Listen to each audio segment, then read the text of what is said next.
আরে আমার বন্ধুরা দেখ আমরা কোথায় চলে এসেছি। দেখ দেখ চারিদিকে দেখ, দেখ কোথায় চলে এসেছি। তোরা তো বসে থাকবি বাড়িতে আর টাকা কামাবি আর টাকা জমাবি, আর আমরা দেখ কোথায় চলে এসেছি। লাইফটাকে এনজয় কর, খালি টাকা জমালে হবে, লাইফটাকে এনজয় কর। আমরা এখন চলে এসেছি শিলাবতী নদীর একদম ধারে, আর ওই দেখো কি সুন্দর পানকৌড়িগুলো চলছে, খুব দারুণ লাগছে। আর আমরা একদম নেমে এসেছি ঢাল দিয়ে, খানিকটা সিঁড়ি পেয়েছি আর খানিকটা মাটির মধ্যে দিয়ে পা দিয়ে নেমে এসেছি, উঁচু নিচু জায়গা, খাদের মতো।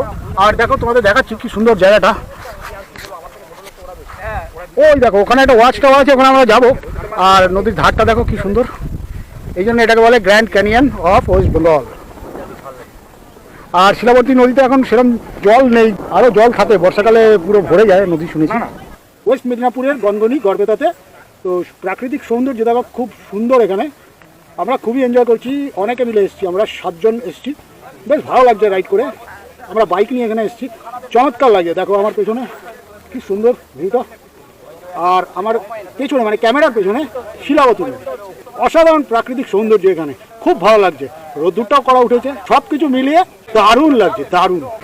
আর এই শিলাবতী নদীর ধারটাকে দেখো কি সুন্দর, এটাকে বলা হয় grand Canyon of West Bengal. কেমন, ভালো না? আমার তো দারুণ লাগছে। তোমাদের কেমন লাগছে কমেন্ট বক্সে জানিও। দেখা হচ্ছে আবার পরের ভিডিওতে। Good bye.